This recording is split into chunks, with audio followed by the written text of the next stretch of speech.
Good morning, everyone. Thank you morning. for coming to the Winona County Board. August 12th, just a beautiful summer morning. Not quite as humid and not quite as hot yet, but stay tuned. All right, we start our meetings with the public comment. Anybody in the audience or online can address the county board about anything in particular. And you have 2 minutes, and we do have a timer on the screen, so please try to adhere to that. So I ask you to step to the podium and state your name and your address, and let us hear from you. Thank you. I'm jumping the gun. Good morning, everyone. Morning. Morning. Do my minutes start with my name and explanation or? Right. Go. Yes, okay, so my name is Mr. O'Hanlon. I live 26532 County Road 17, Winona, just below Waitoka. I am a USMC infantry veteran. I've trained Marines, law enforcement, and foreign militaries in the handling and use of rifles. I've spent nearly 20 years as an outdoorsman, hunting guide, hunter, gunsmith, and ammunition manufacturer. I'm here to present some compelling arguments in the affirmative to allowing rifles to be used in Winona County. To start, safety. There's a lot of emotional dogma that shotguns are safer than rifles. Let me assure you, this claim is false. Both shotguns and rifles are extremely dangerous, right? So firearm safety comes down to hunters applying the 4 firearms rules that are statutorily required to be taught to all hunters prior to being able to purchase a license. Then responsible behavior dictates their safety from then on. Minnesota law already mandates strict and safe use of firearms, and reckless discharge of a firearm is punishable by up to a felony. So firing into a people, places, or things with any weapon system, there's no exceptions within the statute for using a shotgun, a pistol, a rifle, a 22 single shot you found under your grandpa's couch. There's no exceptions under the law. Environmental impact. Shotgun hunting, especially with lead slugs, which are the most in common use, contribute to a sizable amount of environmental pollution. In Winona County alone, hunters could be depositing over 340 pounds of lead each hunting season by firing only a single shot. A single shot. How many hunters do you know shoot once? Not very many. Shotguns don't have the velocity to expand safer, modern, monolithic copper projectiles. On the other hand, they offer the option, and rifles on the other hand offer the option to use lead-free alternatives at a fraction of the cost. Transitioning to rifle hunting reduces the environmental impact. And even if only 40% of hunters adopted and switched, it would cut over 136 pounds of lead pollution. And I think that's something we can all get behind with my limited time. Thank you all for your time. I appreciate you very much. I only shoot once. Exactly. You should. That's the goal. And thank you. You've provided us a very Thank you. good document. Comprehensive coverage. Thank you.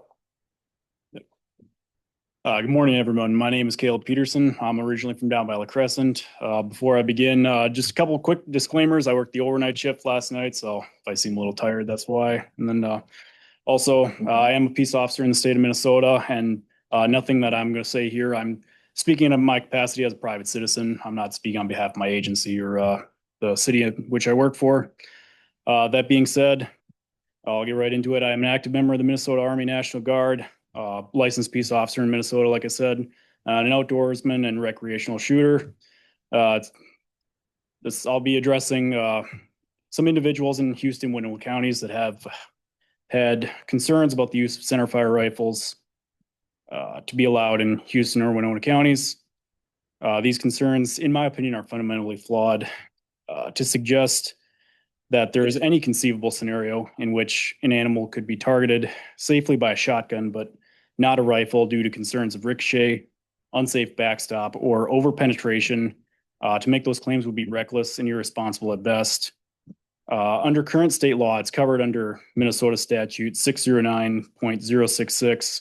Any person who discharges a firearm unsafely in the direction of another person or occupied dwelling is already guilty of a crime, can be charged with up to a felony. In my mind, there is no need for any further restriction or overcomplication of this very clear statute. It's been my experience as a peace officer that people don't respond well to regulations that they feel are confusing or contradictory. For example, Minnesota deer permit areas do not follow county lines.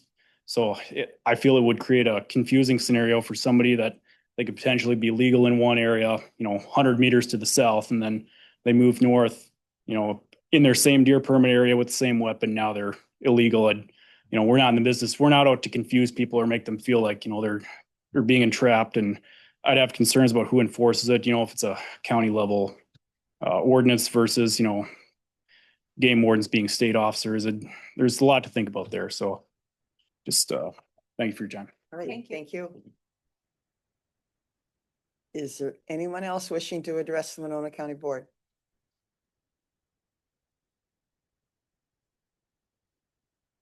My name is James Gross. I live on 30086 Valley View Road. I know you guys are dealing with that marijuana petition today. We did speak at your other hearing. With the 2 minutes, you don't get much time to bring everything up. The one thing that we did not get brought up last time is the first thing in their report talks about these drug dealers being able to produce drugs next to a park. There is a park that adjoins the proposed site, which is called the Valley View Agricultural Public Park. If you Google it, you will see it's on there. And the state makes it very clear that predators, sexual predators, drug dealers and stuff are supposed to stay away from parks. I think the report, although I know the gun is to your head on having the governor wanting you to pass this quickly, I think there's been a lot of, the report has a lot of flaws in it. We tried to bring those up. I do own that park. I do adjoin his property by 100 feet, and it's made for agriculture. And I think you would have some problems putting and giving him a permit with that as an issue. Thank you. Okay. Thank you. Is there anyone else wishing to address the Winona County Board?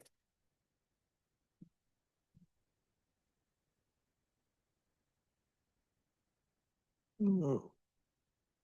Here's- Get through it in 2 minutes. Morning. Good morning. Jeff Heima, 554 Lake Street, also a member of the LEC Task Force. I wanted to take a moment to provide a summary update about the status of the LEC Pro Build design, pre-design authorizations, information that I did not have when I attended your 722 meeting. The full response, the full city response, which includes both a video of the presentation and the PowerPoint of the city manager, along with motions passed at the August 4th City Council meeting, have been made available to all of you. So this is just a summary. And the summary is, it's complicated. It's complicated trying to bring three government entities together who all have rules, regulations, and needs. And we all want to be careful with taxpayer money entrusted to us and use it wisely and efficiently. After 18 months of a joint county and city LEC task force, in January of 2025, both bodies passed actions. A, the city authorized pre-design of the pro-build site for the joint LEC with the county and a pre-design for the combined police fire building at the central school site. B, the county authorized the pre-design of the joint facility at the pro-build site as long as no county funds would be obligated, and authorized a study to evaluate the potential reuse of the current LEC. It was also indicated through discussion that future county support of the joint pro-build site would be dependent on further funding from the state, which unfortunately did not occur in the 2025 legislative session. Through this spring and early summer, the city attempted to go forward using the previously granted state funding of $7.5 million to do the pre-design as authorized. They ran into two snags from the state and received one clarification. Snag one was vocabulary. Is pre-design included in the grants application use of the word design? Well, one state entity said no. Snag two, one at a time. The state funding requires that only one site be explored at a time. A second site can be explored if the first does not work out or is ruled out. Clarification. The pre-design will not give us the detailed discussion about needs versus wants we had all hoped for. That comes later in the process. Pre-design gives an overview of the suitability of the site for the intended purpose and what it would look like along with a ballpark cost idea. The city at their 8-4 meeting chose to move forward. Yep, Can you wrap it up with? yeah, I got it. Fairness to anybody else. I know you can't. Yeah. Okay. We can take we can read you this. To stay for the committee of the board, or will you have to go? Well, I just going to try to do it here, just not take up more of your time, but I can stay if you need me to stay. Okay, and we can follow along. We'll read here. Although I am Read this. interested in hearing everything. Yes, absolutely. But in fairness to everybody else. Yep, 2 minutes. that's fair. Yep. That's fair. All right, thank you for providing the Yes. document though. That is helpful. As you said, it's complicated and sort everything out. Is there anyone else wishing to address the Winona County Board? Please step up.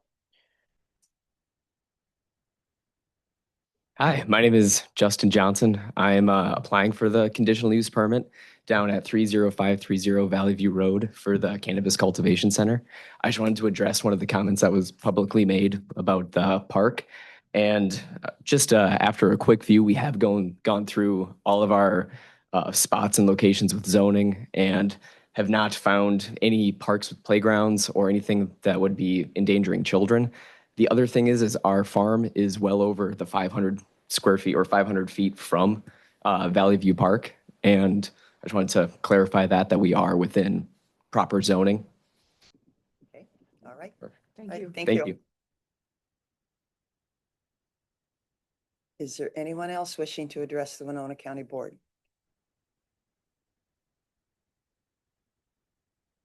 Is there anyone else wishing to address the county board? And final and last time, is there anyone else wishing to address the Winona County Board? I see no activity on the screen, so we will close that part of our meeting. But thank you all for taking your time and energy to come in and talk to us. It's a valuable asset and a valuable tool. We appreciate that. Thank you.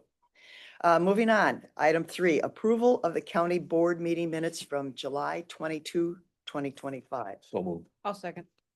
We have a motion by Commissioner Elsing, seconded by Commissioner Meyer to approve the meeting minutes. Any discussion? All those in favor say aye. Aye. Opposed, nay. Okay, approved.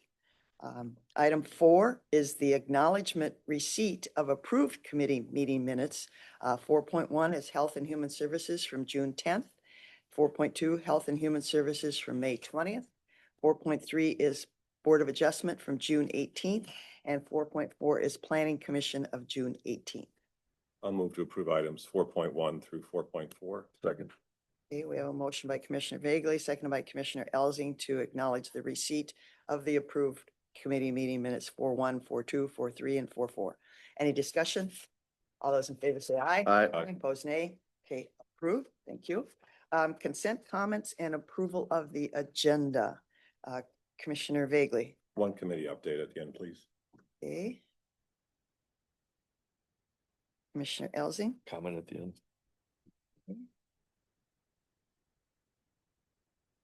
Commissioner Wilson. Nothing for me. Okay, Commissioner Meyer. Committee update, brief. Okay. Ms. Holte, any changes or? anything No, from your madam. end? Okay. All right. And I have a comment at the end. Just on that, do we have an approved agenda? Move to approve the agenda. Second.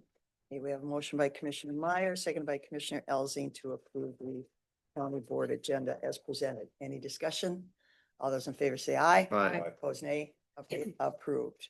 All right, Ms. Holte, if you would read the items in the record, please. 6.1, approve conditional use permit for William and Carol Agert. 6.2, approve conditional use permit for Heather and Garrett Johnson. 6.3, approve renewal of DocuSign contract. 6.4, approve LG 220 gambling application for exempt permit, Team Vogel versus Cancer. 6.5, approve recovery court program and fee with AmeriCorps to provide assistance for opiate settlement committee. 6.6, approve renewal of agreement and business associate agreement with Riverway Learning Community ISD 4064 for transportation of children and youth in foster care placement. 6.7, approve purchase of service and business associate agreements with Lewiston Altura Public Schools ISD 857 for transportation of children and youth in foster care placement. 6.8, approve agreement and business associate agreement with Crescent Hoka Public Schools for the transportation of children and youth in foster care placement. 6.9, approve renewal of collaborative interagency agreement. 6.10, approve resolution to acquire right-of-way for CASAD 19. 6.11, approve prioritized bridge replacement list resolution. 6.12, authorize disposal of excess furniture and equipment. 6.13, acknowledge receipt of monthly finance and budget update for June 2025. And 6.14, confirm payment of disbursements. I'll move to approve items 6.1 through 6.14. I'll second. Okay, we have a motion by Commissioner Vagley, second by Commissioner Meyer to approve 6.1 to 6.14. Any discussion? I do just want to address the marijuana issue. Later in our meeting, we have a important topic, as you heard, the rifle versus shotgun. And in my tenure, that is the only time that I've ever known the state legislature to allow us to deviate from state law. I don't think there's any other law that the county board has the authority to, change or not follow. The cannabis marijuana legislation has been less than perfect, to put it bluntly. And it's been mandated from a higher level of government and has given us virtually, very minimal regulations and choices to make regarding that industry. I hope the higher level of government gets it under control. I personally don't have a lot of confidence in that it's going as smoothly and efficiently as it has. But I do understand the concerns. I understand it's an enterprise and people are trying to take advantage of that enterprise. But personally, I just don't think it was very well thought out, or counties weren't given the tools to do as much regulating as we possibly could. So I do feel sorry for you. Unfortunately, I can't recognize you, but we can talk later. So I guess that's my comment to that. All those in favor of approving the consent business, say aye. Aye. Opposed, nay. Okay, approve. All right, moving into general business, 7.1. Received presentation from DNR on the Great River Bluff State Park statutory boundary adjustment.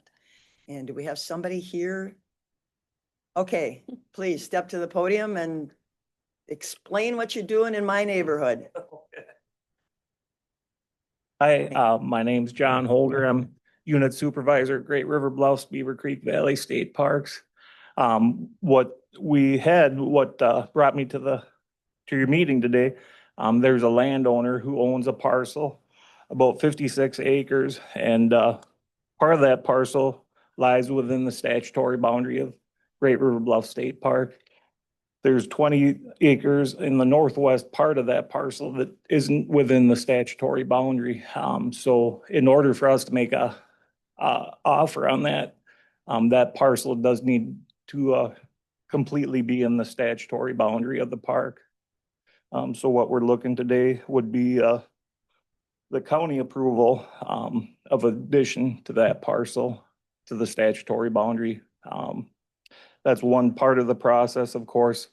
All the other real estate transaction type things with offers and accepted offers do need to take place as well, but this would make that possible.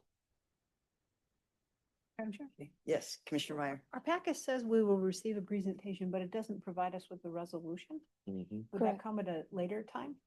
So, Madam Chair. Yes. My understanding is that this was an opportunity for the board to pose questions and for you to further explain what the request was. Yeah.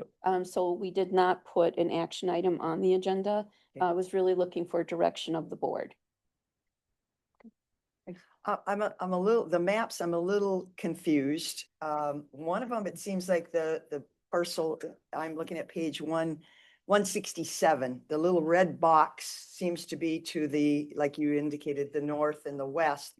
But then on page 168, there's another little box that's in like what I would say the southeast corner. So are Yeah, you proposing the red box or the green box? the red box, Red box. What's that green box? that green box, that is another parcel, so really Page unrelated to, 168, the green box. Green box. unrelated to this topic. That parcel is already in the statutory boundary. You were reading. Yeah, check to see if I'm colorblind or not. You know, I understand what you're trying to do.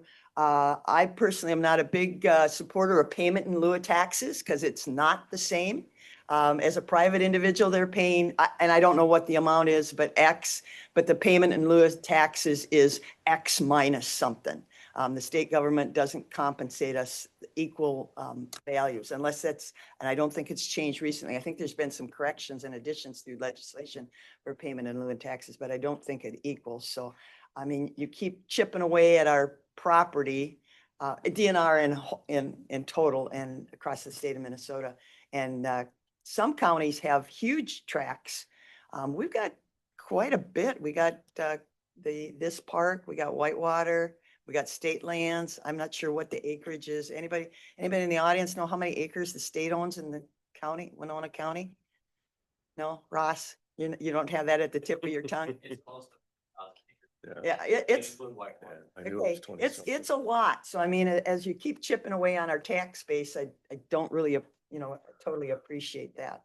But the seller is wanting to do this? Right, he approached, me. Uh-huh. Are there some big bucks in that corner? You know, we have a park hunt every year and, that corner in particular, I don't know because it's not in the park hunt right now. That's right. But there are some nice deer in the park. Okay, so that brings up, you have a park hunt. Is that shotgun or slingshot or lasso or? It's been shotgun, yeah, or Shotgun. any illegal firearm. Okay, all right. You brought it up. Thank you. Commissioner Meyer. As a person who uses Great River Bluffs and goes for hikes there several times a year, use it in the winter, use it in the summer, I think it's a fabulous asset to Winona County. So I support this change, particularly since it's a thing that the landowner wants to do as a part of their legacy. So I would favor this moving forward. Commissioner Olson. I worked in that park extensively as a youth conservation corps member back in my youth. So I have a personal connection to it. So Good. I support it. Commissioner Vagley. Is there any kind of time constraints? Can we wait 2 more weeks to get you that resolution, or should we try to wordsmith something today? It would be good if it's in, if it's done by the end of August, then it can be Okay. included. We got one more meeting, so we can. August 26th. Such, all right. Could you then share like what you would like to see with Ms. Holting and to put into the form of a resolution so we can Yeah. have it before us? Yeah. I also support the request as well, especially because the landowner approached you. Yeah. So. I know a lot of times when you go, and I ride my bicycle over there and yeah, enjoy the view and everything. So, but that box probably isn't going to enhance any of the trail system. It's kind of out on the edge and probably very steep. I know you have, you know, a pretty nice trail system. Yeah, you know, it could, one thing, we're looking for just level ground too, you know. That's probably fairly steep at that point. There is a portion, I think, within this, that does level out, kind of the east side of that parcel in particular is a valley, but then it flattens out some on top. Kind of the tan area within that map, and I apologize, it's so small, but,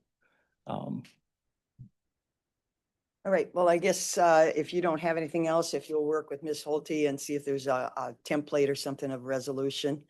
Madam Chair. Yes. Yeah, I was just gonna suggest if you have a resolution and then if you can share that with our office too. Yep. I'm not familiar with this process, but I'm familiar with a process up at Father Hennepin State Park, and I don't recall the DNR having to go before the board to get a resolution to property. yeah, if that parcel was already in the statutory boundary, they wouldn't need to. No, it wasn't. Hmm. It was my family's farm property. Oh, really?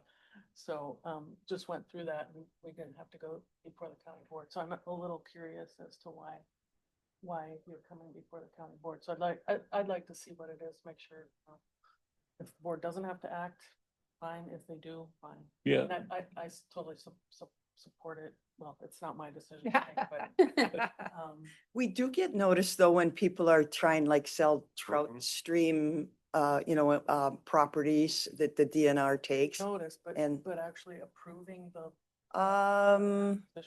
Seems position. to me we have, maybe under Yeah. just consent. Yeah. I don't think it's ever been a contentious issue, especially with the landowner. Then the more- It's not a DNR land grab. The landowner wants to Well, sell. this is not, my family's was not a land grab either. Yeah, We yeah. sold 'cause we wanted Yeah, to and sell. maybe, I see, Highway Engineer Dave Kramer, you work with the DNR all the time on road projects. Do we have to give them permission to, or we have to get permission from them to do road projects with DNR land? Road. Yeah. Being that there's a question, we're questioning the DNR's authority here. Yeah, if we had like a public water permit for a bridge replacement, so we work with them on that. And then obviously if we have a construction project that is on property that, that we would need like a highway easement that the DNR or state managed property is adjacent to that, then yeah, we would also need to work with the DNR on that. And you say we need to work with, they have not always been totally acceptable to our proposal.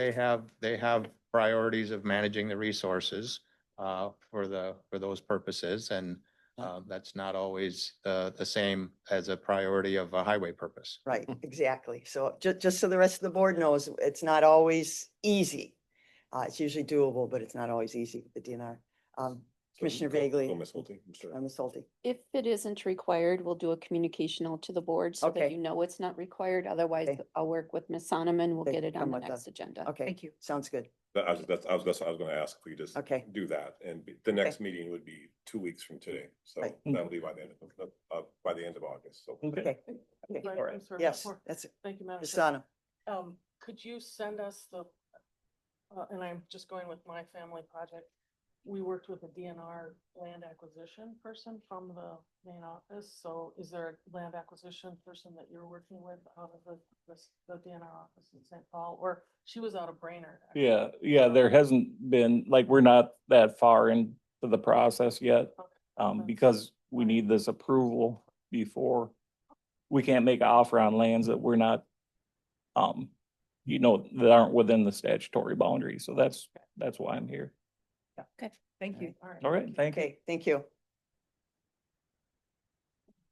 Okay, we are at committee reports and communications. Commissioner Bagley. A real quick update. This is the idea that we discussed briefly at two county board meetings, the idea of talking with some community partners to develop a special celebration for next July 4th, the 250th anniversary of the signing of the Declaration of Independence. Quick update is Commissioner Ward and I are a part of that planning committee. I sent out invitations to about 16 people, hoping that half of them would reply. 14 people have responded from a wide range of community partners. We had our first meeting last week at the History Center. 11 of the 14 people were able to make it, so that was wonderful. And again, not asking the county board for any funds. This is just an update that there is a wide range of community partners who are very excited in making this more than just a City of Winona event too. Thanks to Commissioner Ward, we have Cindy Tim from the Fair Board a part of it, and a couple other folks. So we're going to try to make this a countywide celebration for next July 4th. That's it. Thank you. Unless you Okay. want to add something. No, it was a well-attended, lot of energy, a lot of thoughtfulness. But for everybody, it will probably tend to be more the City of Winona's concentric, but we want the whole county to be able to participate if they so desire. It's not anything. And the idea is not to have it on just July 4th. The Right. idea is to more of like over the course of a month or so, et cetera, so we could Different. possibly support and connect with different community already existing events, festivals, et cetera, Yes. and days. Yeah, more to follow. Commissioner Elsing. I just wanted to thank everybody for, I received a plethora of comments and emails and text messages and phone calls about the gun situation. And I am the one that brought it up to the county board, and most people didn't know about it. So I just want to thank everybody. It's been interesting. The dialogue back and forth, and people that, you know, you think you might see somebody a certain way and they're on one side or the other side. So it's a complicated situation that the state left in our hands, and I just appreciate everything everybody's brought it forward. So Commissioner Meyer. The WinLAC Policy Committee for the One Watershed, One Plan met yesterday. We usually meet here, but we met in St. Charles and we had a field tour afterwards. There's a stream. We went to Brook something park. we're at Yeah, Charles. in St. Charles, yeah. Justin's, oh, the stream they're doing, Yep. redoing it? Yeah, so Exactly. that's the small little park on the bottom side that tends to flood in there a little bit. Yeah. So, and with all this rain, sure, they were lucky they got that hydro seeded. Yeah, well, Uh, so it was great because they yeah. showed, they had a section where the grass is already grown and they really did show how it worked because they had buried logs and tree stumps. They called it wood toes. And then they had widened the stream bed to create a floodplain so that it really did do exactly what it was supposed to do. Now the other side isn't done, and with the rain come in, I drive that every day going to our St. Charles location shop. And so it's interesting, even that Held up. held better than I Yep. thought it would. It did. Barth Construction, he does a good job. So So that was a great tour. I was happy to see that. I talked to Sheila Harms, our water planner afterwards. She said that we were involved in the using One Watershed, One Plan funds on about 15,000 of it on the engineering piece of the project. So glad to see the dollars being spent and that they're helping work to prevent runoff and protect from floods. So the south side of that was kind of ugly for a number of years, and they did a nice job cleaning yeah, that out. it looks great now. So- Water will do what it wants to do. So good projects. Just a couple announcements. We had family night on the farm last week. It turned out to be a beautiful evening. The Clark Farm hosted it. And Becky and family. yeah, and it's truly the next generation taking over that farm. Mark Clark and his wife have run it for a number of years, and his daughter Becky is taking it over. Just a good crowd, beautiful buildings and landscaping. The cows were all very well, taken care of and groomed and such. And so it's a great county event. And I took the liberty of making sure that county commissioners know that dairy is a very important, now, if you're not going to use Thanks, it, give it back. And I think, did you get yours, Josh? Yeah, I have one. Okay. Thank you, Commissioner Ward. That the dairies are very critical in our part of the state, and it's an important economic impact. The other thing is, remember, the Great Minnesota Get Together is happening soon, the Minnesota State Fair. I apologize, I was going to ask the 4-H coordinators how many children we're sending there. I know it's going to be many livestock are going to represent Winona County, and many what we refer to as static projects. That's they don't have legs and a tail. They sit on the counter, or it's a strange name in my opinion, static projects. But a lot of youth will be representing Winona County at that event. And so if you get to go to the fair during that first encampment, be sure and walk through. And if you see any Winona County kids, really congratulate them and thank them for representing Winona County. So it's coming. And for people that don't know, Sweet Martha, if you ever go buy that chocolate chip cookie, she went to school in Winona. She graduated, I believe it was still St. Kate's at the time. But she does have a tie to Winona. Won't get you a discount on the cookies, but at least it has a Winona connection. Sweet Martha's Cookies. All right, thank you. Anything else at this time? No? To adjourn. Okay. I'll second. Okay, we have a motion by Commissioner Elzing, seconded by Commissioner Meyer to adjourn. Any discussion? Can you just clarify for the audience what's going to happen next? Oh, okay.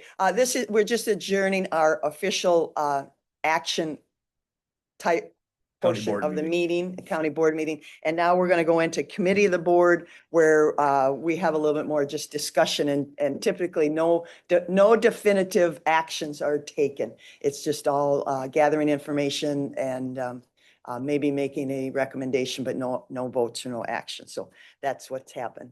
Thank you. And maybe we'll just take like a 2-minute recess between the two. So all those in favor of adjourning the business meeting, say aye. Aye. Opposed, nay. Okay, adjourn. Let's just take a 2-minute break here before we back. We got a lot of things that deserve our attention. And the first one is 10.1, discuss shotgun zone repeal. And is there anyone gonna lead a discussion or? Madam Chair. Yes. This was requested by Commissioner Bagley and then Commissioner Olson, so it's being brought back per the request of the Okay. board. Okay, so we're allowed to discuss it. Yes, ma'am. Yeah. Yeah. Okay, all right. So have we got any official? I guess the question, and so I was with a number of county commissioners yesterday at an emergency communications Armor radio meeting, and we were discussing, has anybody received anything official looking from the state legislature, how this all is supposed to play out? There's a lot of unknowns, and everybody said no. And it is Mitch Lenz, who's chair of the region, Region 9 or whatever. It will be a topic for discussion because it's kind of, Southeast Minnesota counties at the fall meeting. Now, I don't remember when that fall meeting is. I don't have a date on mine, but it will be discussed there because we're kind of all in the same, we're physically all in the same area and we're all at different levels. Commissioner Meyer. Yep, Ron Gander, the sheriff, was here, also Ben, emergency management, and I had reached out to them, really asking them from a public safety perspective, what did they think? Ron, or one of you, would you be willing to share kind of some of the stuff that we talked about yesterday? Because it made a big difference to me. Good morning. Morning. I would say when I first heard about this proposed change with the legislature, that I was there. No, we don't need rifles being carried out in the woods hunting. We've done shotguns forever. But in talking to the other sheriffs and in talking to especially my staff, the people that are on the SWAT team, on our ERT, and that are, most of them are the same, that are our range officers, they changed my mind on the topic. I'm not against it any longer. And there's a number of reasons, but it is true that, rifles, the bullets will go a lot farther. But it's really, again, like the man said earlier, it's on the shooter. You need to know where you're shooting, whether it's an officer on the street. I can't just shoot. I got to make sure what's in the background. And that's whether I'm shooting a deer that's injured or I gotta have to shoot at a person, but I gotta know the background. I gotta know the backstop. Wisconsin's had rifles allowed for as long as I can remember. We don't have issues that I know of with shots coming across the river or anything. We're right next to them. The accidents that we see, that we respond to over my 39 years with the sheriff's office, is usually somebody my age trying to go out in the woods and hasn't for a year, and they fall down or they fall out of their tree stand. I mean, we respond to that more than anything. Those that do get shot, I think the majority of them that you read in the paper, they're usually shot with their own gun because they were a little careless. Something happened, they fell or whatever. I don't recall any incidents in Winona County, like I say, 39 years, where somebody accidentally shot another person out in the woods. So I think it's on the hunter. They need to be safe. They need to be cautious, whether they're carrying that gun or they're carrying a handgun or whatever. Like I say, in talking to my guys, especially that are on the range and go to school for this, they're for it, and they changed mine. Good, thank you. Thank Commissioner you. Bagley. No, thank you, Sheriff. Is there more that you wanted to say? No, I just wondered if there was any questions on, maybe I explained everything, but I Well, think I left it open. The big thing is, And I did have discussions with both our state legislator and senator, and I said, gee, thanks. Like I say, I start right from the premise of what other law am I, as a county commissioner, I don't write laws. We follow the Either. laws and we interpret the laws that they pass. And I said, what other instance have you allowed me to deviate from state law? And the pressure was, comment was made that Olmsted County, because of the city of Rochester, they lobbied to get this exemption in there. So this legislator put that in there. But like you just said, the enforcement, and this young gentleman pointed out, if you're doing something wrong with the gun, it's it could be a possible felony, with or without the rules. We already have rules on the books. But the enforcement, and there's no, as was pointed out also, our deer zones, and I'm not a hunter.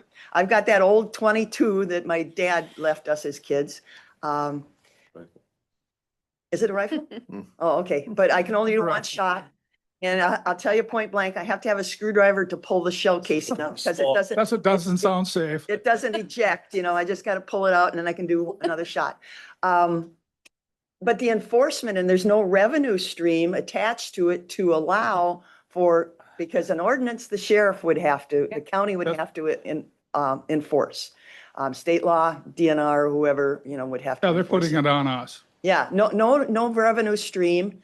And if we went to just shotgun, what would be the penalty? We would have the right to enforce a penalty. Of course, already if it's mischievous or wrong, there's a felony, but would we have the right? I know DNR can take hunting privileges away in different actions and such. Would we have that authority? I don't want that authority, but again, it's all these things you got to think about if you do put an ordinance in place. I would say if there's an ordinance, there's a fine that goes with it. And then, of course, we go to court and the Yeah. judge could Spend impose more. the fine or change it. Yeah, spend more money than the fine is. So I know, we've heard a lot of arguments for and against it. Some of them I decided, I don't think that's really true. Some of them I think, no, they got a point. But when I talked to particularly Mr. Klinger, our emergency manager, he said that Wisconsin allowed rifles in 2013, right? So Wisconsin has had not just a total, but also a per capita decrease in shooting incidents whilst hunting. And the bringing on of the rifles in 2013, it did not change the trend line. And in fact, they say exactly what one of our folks said, is that there are basically 4 rules and they really focus more on hunter education. And that was all hunting, but when it comes to specifically deer hunting, again, the trend line for the last 10 years is still less incidents of people accidentally getting shot, not more. And when I looked at their reports from 2013 and 2014, when they first started allowing rifles, there were, first of all, the vast majority of accidents happen under 50 yards, like from the muzzle to the guy that got shot. It's not a long distance, and that remained true even after they had started to allow rifles. So that didn't really change.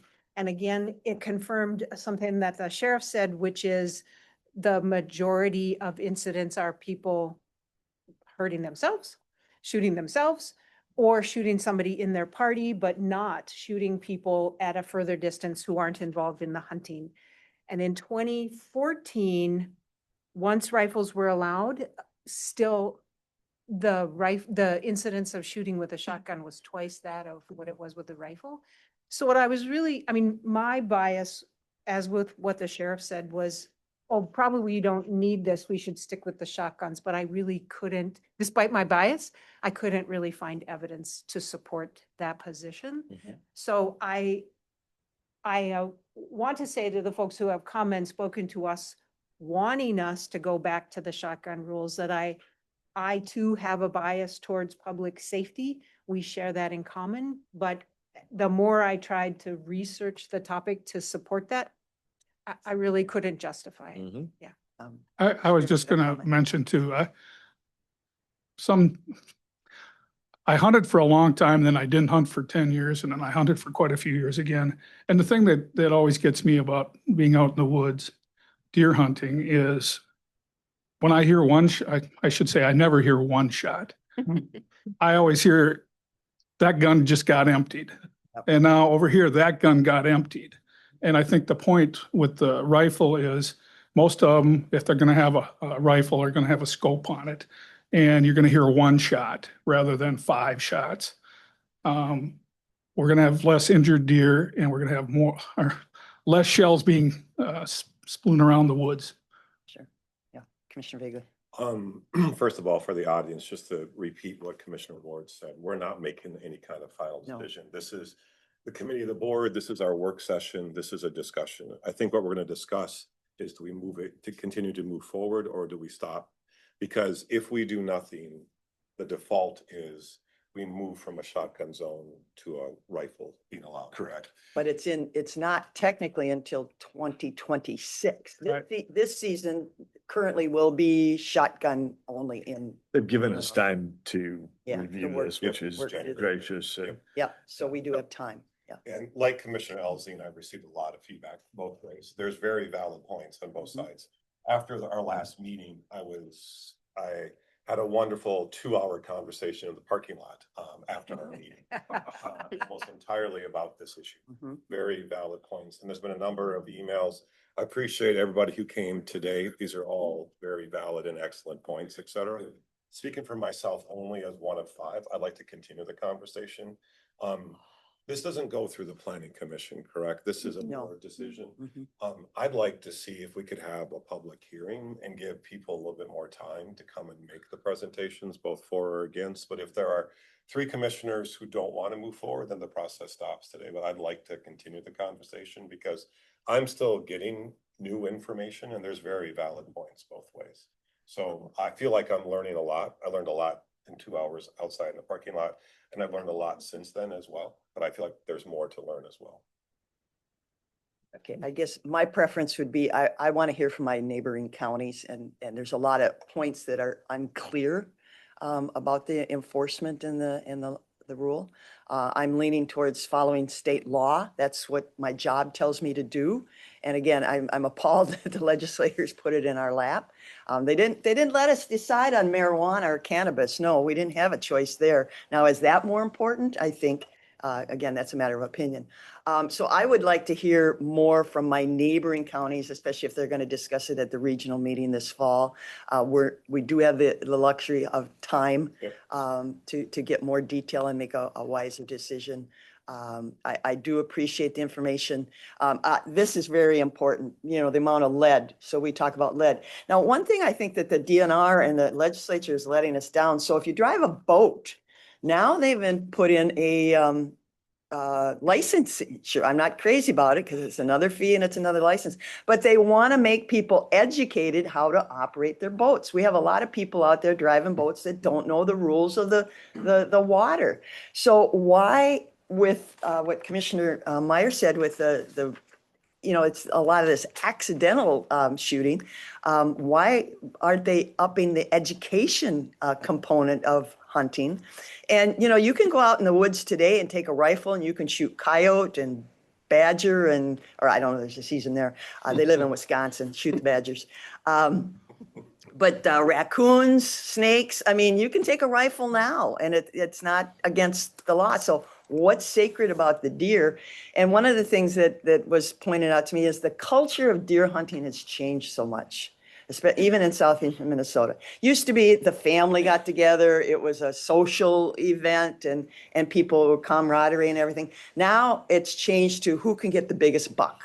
We got to get the trophy, we got to get the trophy animal and such. So that whole concept of deer hunting has radically changed. And it's very expensive. As the young man pointed out to me, I don't buy ammunition. Ammunition has gotten very expensive. During COVID, it was almost non-existent. You couldn't get, now I don't know what what's tariffs going to do to ammunition, but it is expensive. So, like Ron said, the rifle, you'll hear one. I do have a bullet hole on the west side of my big farm shed that we have no idea where it came from, but it's a bullet hole. So it came from somewhere, but it didn't hurt anything. Just gives me a little daylight pinhole that I can see when I go into the shed. But I guess I would like to hold off, being that we have the luxury of time to get more detailed information and know what my neighbors are doing I think that's fine, and I would support having a public hearing at some point. at I don't have, I appreciate the willingness to let people speak and Yeah. I want to hear what they have to say. There's a lot more to learn. It's Yep. complex. I reached out to several of my family members that are hunters, that supply me with deer sausage every year. So I value their opinion. And he said, if you can't hit a deer with a shotgun, then you shouldn't be out hunting. So that was his opinion. I did, and I asked Ms. Holte to, I've gotten a couple emails. This one came in late last night, from the Bluff Country Chapter of Minnesota Deer Hunters Association. So that is an avid group and they, this comes from Mr. Fitch and, Ms. Holte will, forward it and they support, yeah, that should have come earlier this morning. They support the rifle. So, I mean, these organizations are weighing in, but I would agree a public hearing at some point in time, would be, appropriate. Ms. Holte? If I could ask for clarification on timeline, when would you like it to come back? Well, can you pull up, do you know when the AMC regional meeting is?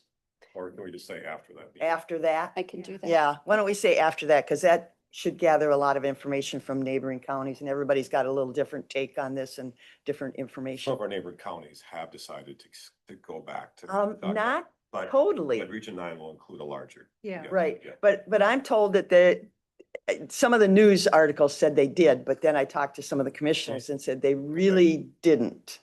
So one of the conversations I had was about using I have a brother-in-law who hunts elk, out west, and of course they use high-powered rifles, and he talks about the distance that you are sighting that animal and how it's so much, it is not the same thing as shooting inside a forest where you kind of need to see the deer at 50 yards, right? So our topography is very different than Blue Earth County, no, Freeborn County, which is one of the counties that went back to the shotgun rules, but they are one where you would have very long, flat distances without trees to act as a backstop for bullets. So I think that kind of identified why potentially they chose to make that decision. Sure. Well, I could have a lasso season. I get some that go right through by my front door. Evening, they prune my apple and pear trees and so they're serving a purpose, I guess. Okay, so Ms. Holte, you have, well, it'll be this fall sometime. And if we do elect to have a public hearing, we'll make it, known. Okay, but people, please keep providing us with information. It's very valuable. We have some very experienced people and good facts, good statistics. Ben Klinger, do you have something burning on your mind? No, from it. Okay. The sheriff covered it. Okay, good. I wanted to give you an opportunity. But thank you for coming. Yeah, anything else? All right. Okay, thank you. Good discussion. We'll move on to 10.2, update and next steps for the joint public safety facility and law enforcement. Now, if anybody wants to leave, because here we're talking about guns and guns and people, law enforcement center. So Commissioner Vagley. Unless Ms. Holte, do you want to start off with any? Feel free. I was glancing over the comments that City Council Member Haima had shared with us. Yeah. I think and we didn't have much time between meetings, could we call Mr. Haima back and just let him, not half hour more, but could he just maybe, I think the last 2 or 3 paragraphs is important for the county board to hear as we tee up this Yeah, conversation. I agree. Yeah. That's okay with. Yeah, and I have a couple comments about the snag 1 and 2. I didn't quite understand that, but yeah. There we go. Thanks for staying, Jeff. Yep. Thanks for the opportunity. And I did time it. I was thinking I had 3 minutes, not 2. So my apologies. What's the city council give people? Yeah, well, None. would they do 2, but we'll extend it, Yeah. because we understand that some of us are verbose like me. I can finish this out in about 1 minute, or I can respond to questions. It's probably for continuity's sake. Maybe I'll just finish it out. Do both. Yeah, go ahead and Okay, finish it out. both. and then Okay. we'll do. So I left off at the bottom of the first page. There's only 2. And the last paragraph on the first page is where I stopped. And so the city at their August 4th meeting chose to move forward with pre-design at the central school site. Snag 1 precluded that the design would use city money for the design, not state funds. Snag 2 made the central school site the logical choice because a single site had to be declared for other uses of the grant money, which were allowed. Back page. This, however, is not a done deal. The city is simply moving from step 4 to step 5 in a 20-step process to gather the data to see if the central school site is feasible for both fire and police uses. It might be, or it might not be. If it is not, the city can stop the process at any time and can revisit other options, which may include the pro-build site or the current LEC. Not to be presumptuous, but this also gives the county time to do research as you authorized and gather data about the current LEC to evaluate your needs and priorities. The city has already resubmitted the grant applications for further funding from the state for the 2026 legislative session, which is the normal bonding year. The city council will continue, the city and county will continue to be partners. I think we have learned at this point through our priorities and needs overlap in many areas. They also differ in a few. The city needs a home for city police and it needs to build a new fire station. The county owns the current LEC building that needs updating and remodeling, as well as has other services that with space needs.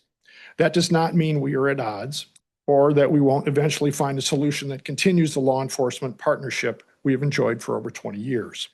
My hope is that both the city and county pursue the information they currently need, and by June of 2026 at the latest, we meet again to share the data along with any funding updates from the state to decide what makes sense collectively for a step 6. Meanwhile, Chad and Maureen have scheduled a meeting to update the lease for the current LEC. And lastly, it is easy to get frustrated by this process, but it helps me to remember it is complicated for a reason. To make sure buildings are built properly and efficiently and that they will last and be a worthy investment for the taxpayer that is funding them for all of our benefits. Thanks for your time. So that's, I tried to basically take, there's a whole PowerPoint and presentation that was at the city council meeting. I wanted to try to cut to the chase, partially in response to my being here on the 22nd. Some things were raised. Commissioner Elsling, kind of raised, where's the information that we thought we were going to have? I didn't have it at that time. And so now that I did have it, I felt just for courtesy and communication, I'd return and give you that summary. Obviously, the full amount of information is available to you as well. Commissioner Vogler. I have different comments. Does anyone have any other comments for Mr. Hyman? Well, I got a couple I'm still a little unclear. So always, in snag 1, always was talked about pre-design, but now I think you said in this document that the city cannot use any of the 7.5 million that the legislature authorized last year. You have to spend your own money to come up with a design? Pre-design. Pre-design. Pre-design. See, the actual vocabulary is in the larger presentation. When we put in the application, it listed that the money would be used for all the facets of design. However, there were like 4 committees at the state, 3 said fine, 1 said no, pre-design is not included in the word design. So therefore, you can't use the 7.5 million. The city had already authorized, I think, 180,000 for pre-design of a fire department. So we were able to pivot and use that. But it made it even more complicated because obviously the county was quite clear that no, they were not obligating any funds towards pre-design. So we had to shift and use just city money. And that's why I brought that up. But that 180, it seems like the contract was a lot more than that. Actually, for pre-design, it's not going to be because, the money can be used.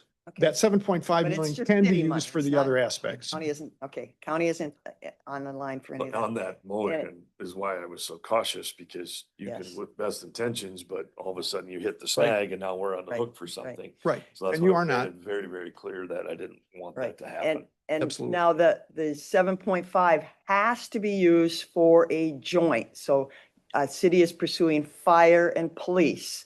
But you may come back at some point in time for police and county sheriff.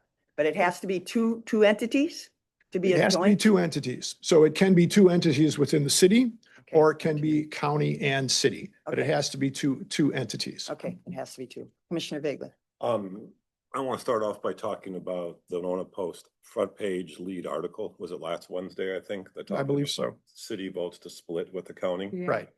As sometimes is the case, newspaper headlines tend to sensationalize the story, but if you actually read the story, it's much more factual. I don't think that we've split like some, dramatic Hollywood, romance. This is just the city doing what I think makes complete sense, is they're going to look at a Plan B option based on what the state legislature didn't do.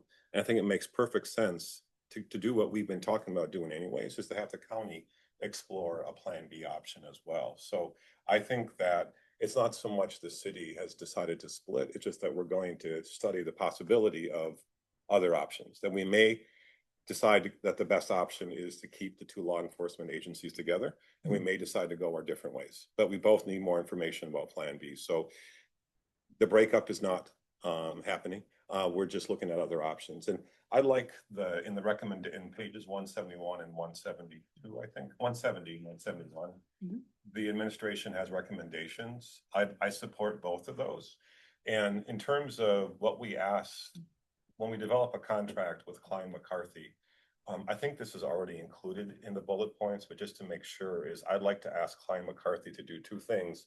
What would it look like to remodel the LEC to meet as many of our current needs as possible that are not just law enforcement? And we can't put everything that's currently somewhere else in the community in there, and then to also look at what would it look like to remodel it so that the city police department can stay there as well, if that makes sense. And if the rest of the commissioners would be okay with that.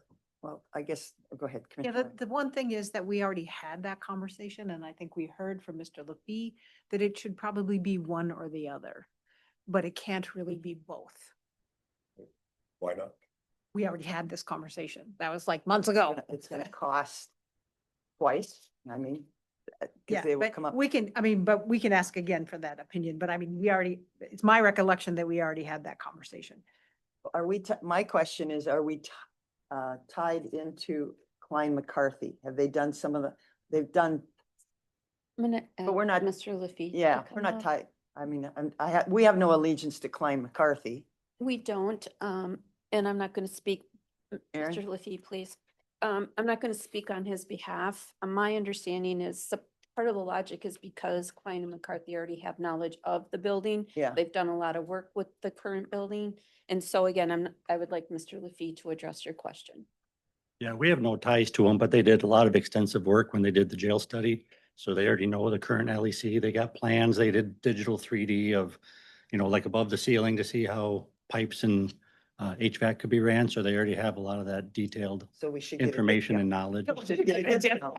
They already did the work. They don't Yep. need to redo Yes, it. they did, yeah. Huh? And a lot of the work Yeah. they'd be doing is more of a space study that we kind of talked in, unless we want to get into more detail, but But we don't know what that's gonna cost. We haven't asked them for a. I bid don't or have that quote. information in front of me. A while ago, we asked for a cost for a space study and I don't have that figure in front of me. I thought it was 87,000. Question for you. Yes. So the old jail cells, they all exist. Correct. Still there. And that's the most expensive part to try to reuse that portion of the building I to. think that was 350,000 Demo those roughly in cells. So- there. To demolish those cells to make it more of an open space if needed. So I 25 is what's in the capital. Okay, I may have been I wrong. think about this as a taxpayer, that we have this building, we have the square footage, we're not acquiring more property, we're not taking more money off tax rolls. I think it's wise for us to try to reuse that space and recapture that square footage that we already have. Now, it might not be cost effective to remodel it, but it's there. And I'm remodeling a 1936 house, and it's smart, but it's a nice house.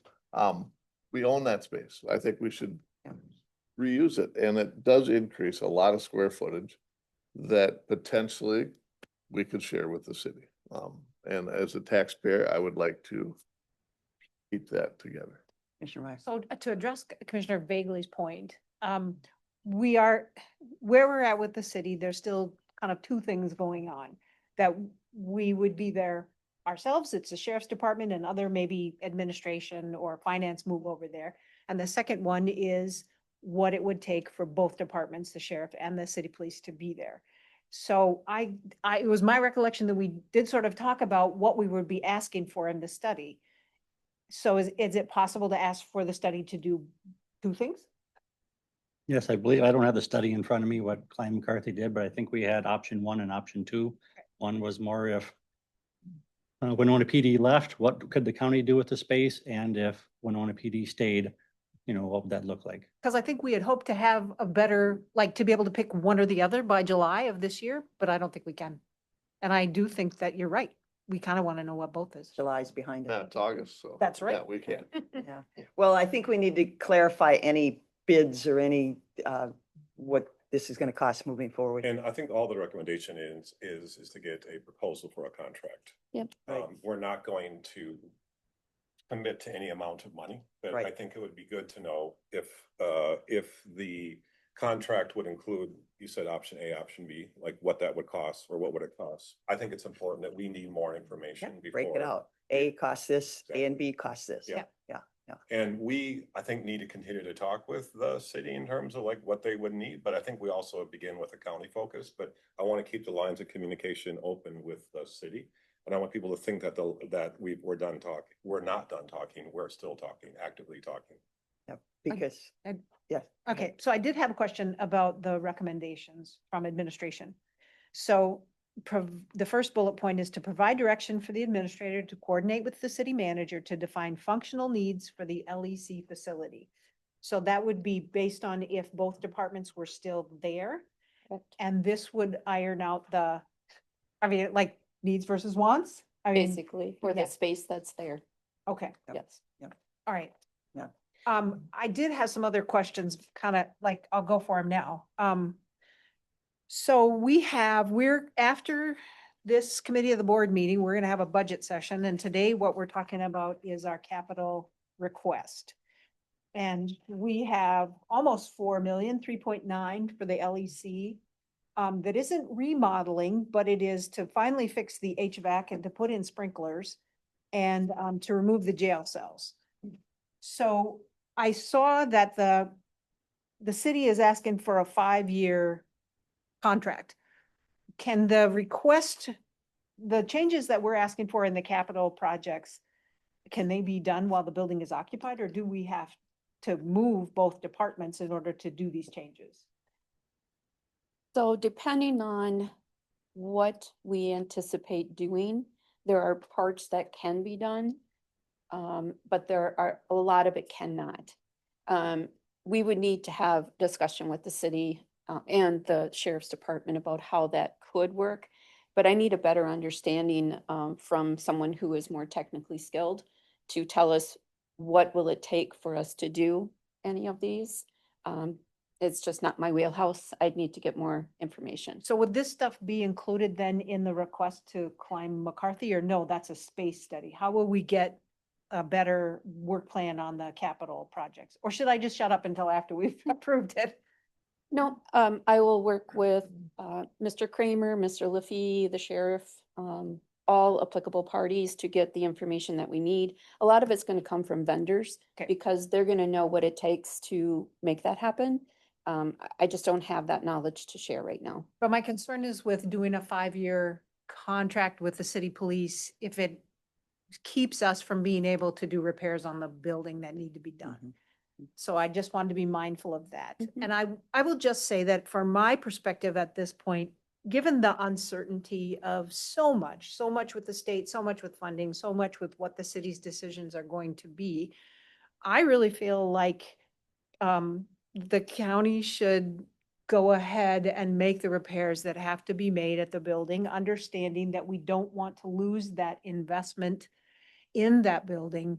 But if the city fails to get any of the additional funding that they want, we still have a functional building that they can be part of if they, Choose if they want to. It's their Yeah. choice. Commissioner Vega. Commissioner Meyer makes good points about a 5-year lease agreement. I think it's possible for Ms. Holte to talk with the city about ways to opt out of that with 6 months notice, et cetera, because we want to talk with our city partners. Or we could also do 1-year lease agreements, et cetera, and not be locked into it. Because to Commissioner Olson's point, we should try, if we're going to go the county only route, we should be able to move sooner rather than later. But this is not gonna happen tomorrow by any means. But even No. to do something 2 years from now, a year from now, we have to start the discussion. And I think that we should, with Klein McCarthy, assume the state will not give any more funding. So we need to look at those two options, option A and option B, assuming there's no more. I do have a concern about actually doing any work before we have the entire plan figured out. I don't want to have to like redo, like, except I like to have the whole plan figured out, but we can set the money aside. But I don't want to start doing work and then have to redo it later. I've done that at my own house sometimes, some moments, et cetera. I wish I had done that before I did this, et cetera. Yeah, I don't want that either, but I really But we don't need want funding. us to have a fire over there without fire suppression system. And I feel like there's kind of no end. I mean, we've been fooling around for several years now, and there's really kind of no end in sight. The decisions keep getting kicked down the road. And I understand that Mr. Ubel said that he would keep applying for state bonding money, until they wouldn't stop him. But Wish we will list. have to make a decision at some point, and, Yep. and I don't know that we can leave that as open-ended. So I sort of feel like, no, we should probably go ahead with the 4 million and get the building fixed. Okay. This project, it's all about law enforcement. And I don't think the city needs to do law enforcement different than the county does. I mean, the county's the overarching thing, and the rules are the rules, the laws are the laws. So it's a law enforcement function. And I think we need to keep that in mind, that it's wishes, wants, desires, yes, but how do we provide the function of law enforcement? The jail cells, I want to minimize the expense. I think we could hold our county board meetings in there and use that space. Or, we rent storage for documents. Can we put some dehumidifier system or something and use it as exists? I really struggle with tearing something out that could be functional. I don't know. Again, and I don't remember how big a space that is. Again, I'd have to look and. We could get a tour. I'm sure we could get a We tour. could do a tour again. But again, being that we rent space to store stuff, secured stuff, well, what's more secure than a locked jail cell? If we can make it, I know there's humidity and things like that, but I got 2 dehumidifiers running at home and I empty them twice a day. I think that's possible. We talk about having to move out. I see sheriff deputies out in my neighborhood and they've got awesome mobile offices. They really do. We have put the investment in, to my knowledge, into those patrol cars where they can sit there and do all their work. So I don't know if police people can do that, but I think the idea today of an office is overrated. Look how many people work from home or work remotely or such. The whole concept of having to have brick and mortar office space is kind of antiquated.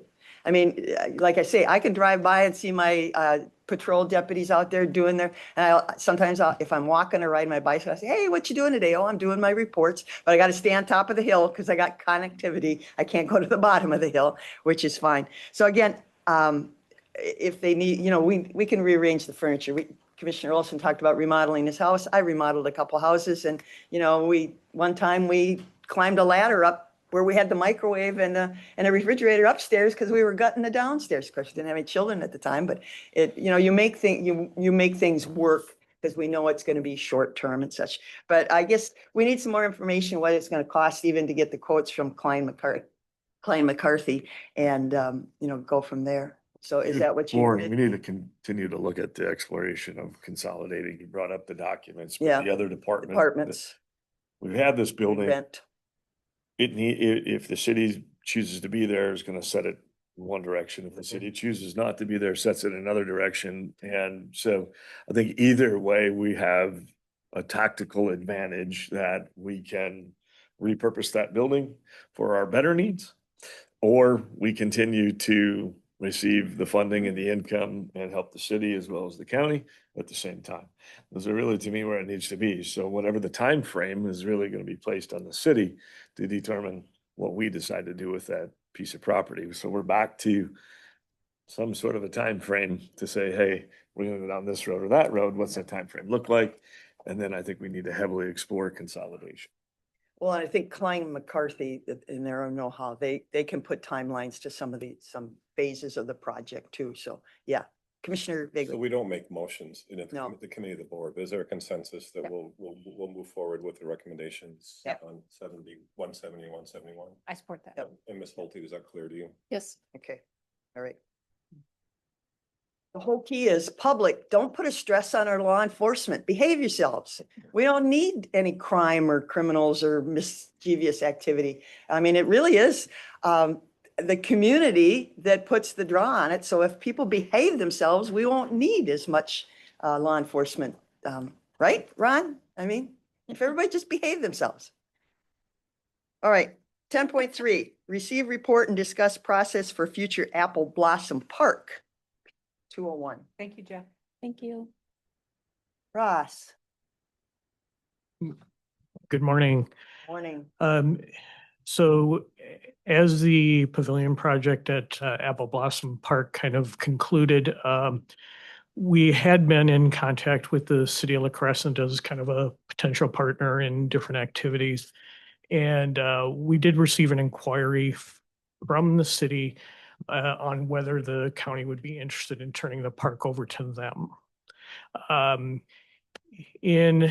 After we received that inquiry, we did some file research, went through the documents that we had, and I had a discussion with Ms. Holte. It raised a number of legal questions that we referred to Mr. Kranz to research and provide the background that we felt was necessary for the board to understand the process that would be involved to do that, as well as the information on whether you wish to explore that opportunity. So, Steve, did you want to take from? I could describe it if you want. Is there a desire to go through Mr. Kranz's presentation, or was there? Well, put it bluntly, there's no way I'm going to allow the city of La Crescent to annex any of Winona County and my homeowners and property. I've actually been solicited by that most new development on top of the hill. They would like to get out of the city and go back to the township. So, I mean, I'm not going to ask citizens to be put in that phase of annexation. Absolutely not. So I think that the immediate question is, we probably don't need Mr. Kranz to summarize. Yeah. You did a lot of homework. It was in the Yeah. packet. Yeah. And I would say thank you, because thank you both for all the work that you've done on it, because it's an excellent document. I mean, it gives a lot of history. Yeah. Commissioner Vig. Commissioner Ward gave me an earful. I want to talk about some Give of my county away. Don't give my uh, part of the county So I away. want to give some more background. And I also want to introduce, there is a member of the La Crescent City Council here, Teresa O'Donnell Ebner. Okay. I didn't have a question for her, but later on, if we have questions, we can maybe invite her to come up and speak. And thank you for coming. Thank you for coming as well. It's great to have two different city council members come to today's meeting. So this process began when we were discussing Apple Blossom Park and the DNR grants and the proposals that came in way over budget, et cetera. I began a conversation with Miss O'Donnell Ebner about a what if scenario, because I was interested in who is best positioned to take care of the park, because that is a long ways from most of our other county services and functions. And I don't care who necessarily owns it, as long as it meets the original intent of the park, and that can be maintained. I was asking a general what if, like theoretically, is it even possible? If not, then the conversation could stop. And then Maureen spoke with Ross, who spoke with Mr. Kranz, and we have a very long report, which, by the way, is fantastic. This is way more information than I was looking for, but it's better to have too much than not enough. So this is fantastic. I also didn't realize that a discussion of possibly transferring the park would trigger annexation talks, and I wasn't aware of that.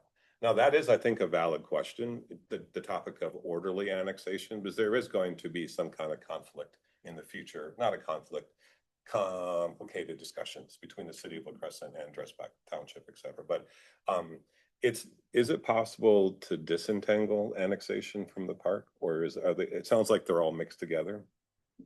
Well, the annexation of the private parcels does not have to occur with annexation of the park. It just creates a situation in which historically, adjacent municipalities tend to exert their desire to annex. And that could end up being a process that we can't just veto. Yes. Okay. That would, Do you need a cup? could end up. Oh, no, I got it. I got that. avoiding a Gotcha. decision. Okay. And- Just go ahead, and that's Okay. what I put up, Commissioner Ward. I stood with you. We were both concerned about the city of Winona's annexation of that Wilson Township property many years ago. So Mhm. I understand where you're coming from on that 100%. And it should, but the idea is this would be orderly versus the string and balloon thing that happened then. But I was interested theoretically in discussion of would the city of La Crescent be better positioned staffing wise?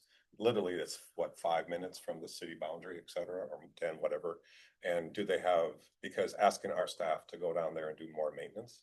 But I also want to maintain the original intent of the park, a more basic, a more, what's the term, primitive, not an overly developed city park, with water slides and all that silliness. The idea of, could we do both, et cetera. So it was just a theoretical discussion of what if, and then it triggered a whole bunch of other questions as well. So that's where that came from. So I'm to blame for part of this discussion. Okay. And then Yes. Ms. O'Donnell Emmer talked with the city staff, and then that's where that conversation goes. So I need to own this one. You definitely got my blood pressure up. Yep. Because I have some history with the city of La Crescent when the Dakota Dresbeck was trying to create a sewer district. Yep. And it probably would have been most cost effective to run a sewer line, create a small municipal, I don't think anybody else was on the board at the time, create a small municipal city sewer, just run it down along the railroad tracks into the city of La Crescent, and then it shoots across the river and they don't even treat their own, they ship it to La Crosse. Yeah. But again, the political landscape of the city of La Crescent at that time, and I don't know if it's changed, was we won't consider anything unless we annex the properties. And there again, that's kind of what the project fell apart. The city, Dakota and Dresbeck had wanted nothing to do with being part of the city of La Crescent. So I've got some history there of potential annexation issues. And so speaking for myself, and then I'll let others speak, is that I'm still interested in if we could have a discussion about the park only. But if it would trigger other things that we couldn't control, then that I realize is a valid concern. Maybe we should step back from that. But if the question is for the full board, do you want to continue it or just say no, thank you, and then end the conversation today? I know where Commissioner Ward stands. Yep, no, thank you. She gave me an earful. No, thank you. I think the park is like it was intended. It's just kind of a focal point. There's some trails and you probably should cut down some trees so you could see the river valley a little bit better and stuff minimally. But I think it was designed to be a minimal maintenance type of reference point. So I think, Winona County is quite capable of keeping it at a minimal maintenance type of park. Madam Chair, can I Yes. ask Councilperson Ebner O'Donnell a question? Oh, okay. And the question is, do you think that La Crescent would be willing to consider, first of all, annexation of the park without the other parcels? Or second of all, even just an arrangement with the county in terms of park maintenance? I think it's a lovely park. I'm thinking that frankly, La Crescent would do a better job than we do taking care of it. I'm Well, interested in your thoughts. Yeah, and I was hoping I would have just a couple minutes to talk with you to give you a little bit of background from La Crescent's point of view, if I can share that. Sure. If that's okay. I'm in the middle of my second term on the La Crescent City Council, so I don't know the history of some of those other conversations. But I grew up in Rushford. I've gone to Farmers Park, for years, and I was a Winona State student that learned about wildflowers at Farmers Park and all of that. I serve on our Park and Rec Commission, and I helped to create our long-term plan document from 2022 that covers all of our parks. And there's a detailed summary in here, and it speaks to the Apple Blossom plan and was reviewed as we worked on our long-term plan.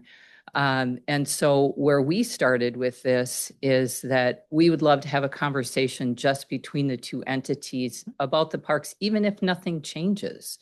It would be good to have a conversation about what are your long-term plans, what are our long-term plans, because I think you'd understand a little bit better, that one of our long-term goals was to create a trail system, a hiking trail system that would create a loop around and provide a lot of opportunity for those hikers that love to be able to explore all areas.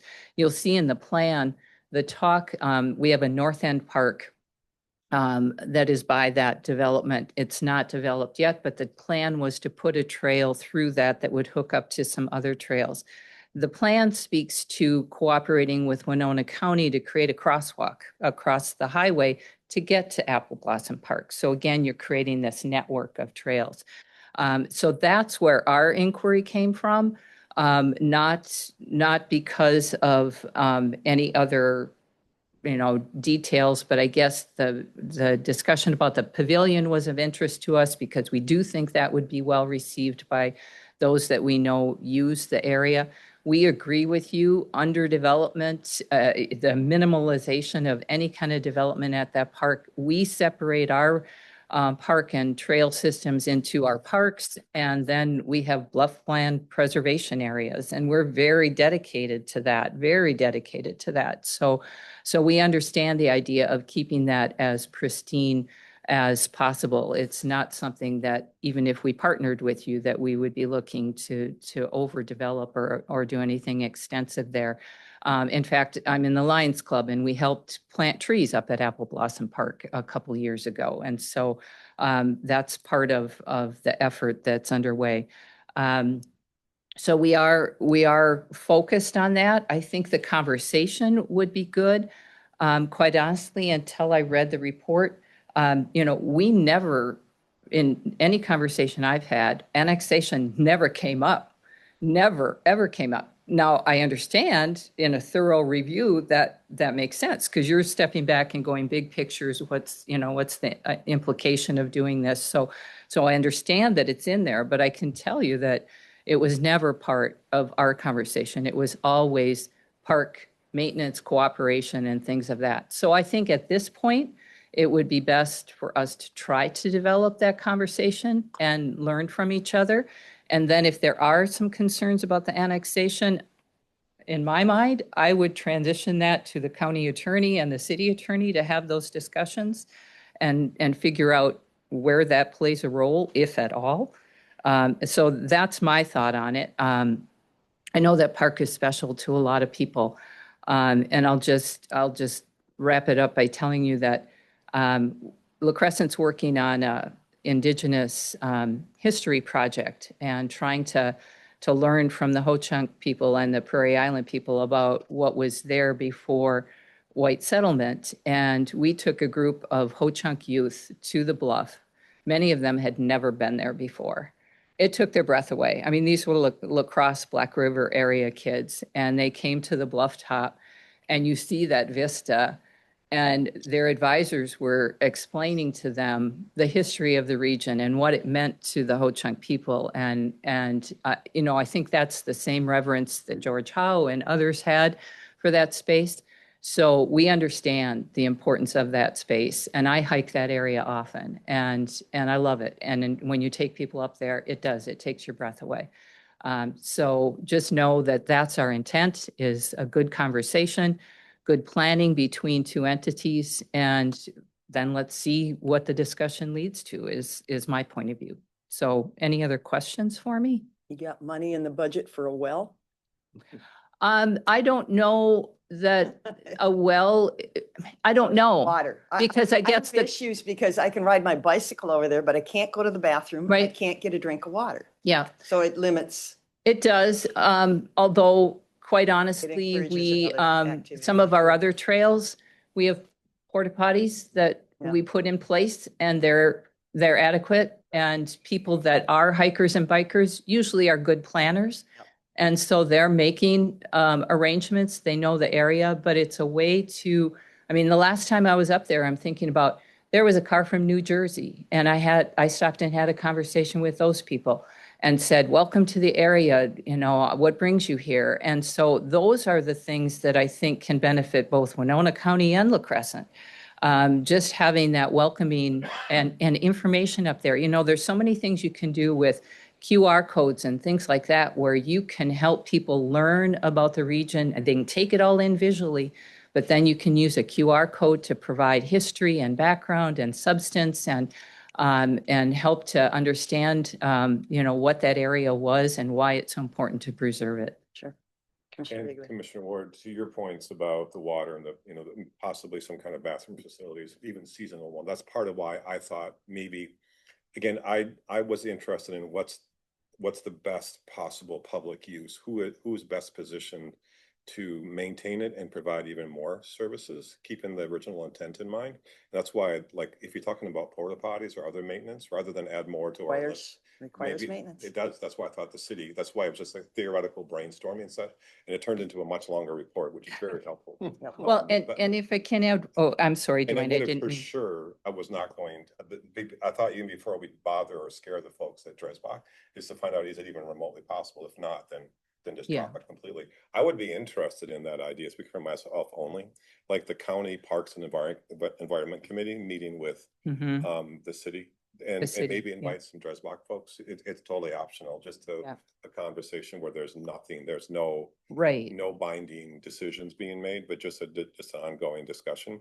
Last week, myself, Ross Dunsmore, and some others, a subcommittee of the Parks and Environment Committee met up at Apple Blossom to talk about things like prairie burns and other invasive species mitigation, stuff like that. So just to continue that conversation about what can we do to help provide the best public benefit for that. And then the last comment that speaks a little bit to what Dwayne was just talking about. We have a part-time sustainability coordinator, and he's Jason Ludwigson, and he's done an excellent job in getting grant dollars. So we have some invasive species mitigation work going on in some of our bluffs, our park areas. And it's going to be really helpful in the long-term health of that space. And so that's, again, something that I think a partnership on that. I know Ann Morris has been involved in that in the past, but with buckthorn management and all of those kinds of things. Native prairie planting, we've incorporated that into almost all of our park areas and water drainage, systems for to have that percolate through. And so I know that's been a big part of our ongoing planning and continues to be that sustainability piece and that invasive species management. So we might be able to learn and help each other on some of that too, just in conversation. So that's what I would like to see, is just at least that starting conversation, and then report back to each side and kind of figure out what makes sense. I thought I'd be okay with that. It's just to run the idea by the different parks committees. Would that be okay with the board? Yeah, you have my support. Careful what you put on the table, because things grow legs. Absolutely. Okay. So, Ms. But just Bolte. at the Parks to Parks Committee. Right. Okay. So we can't decide now, but we can put it on the Right. future. Yeah. Ms. Holte, does that make sense? Okay. Like a future board action? Yes. Thank you for coming. Okay. Okay. Yes. Thank you. Thank you. Thank you. Stop and have lunch in Winona County. Buy some, do shopping. I will. We appreciate, The buildings. we appreciate the revenue. All right. I think that wraps up The committee of the board. the committee of the board. Session. What's left? Okay, anything else? No, now we're gonna go into discuss the 2026 draft capital budget. So do we adjourn the committee of the board? I'll move to adjourn. Yeah, I'll second it. okay. Motion made and seconded to adjourn the committee of the board. Any further discussion? All those in favor say aye. Aye. Opposed, nay. Okay, we're Madam Chair, adjourned there. we have a 5-minute break. 5-minute break. Thank you, ma'am. I gotta find some scotch tape too. You don't have any tape or anything? Good thing you added My- the tape at the end. Yes. Otherwise. That's scotch. No. I gotta find some Listen, scotch. This is my bowl here.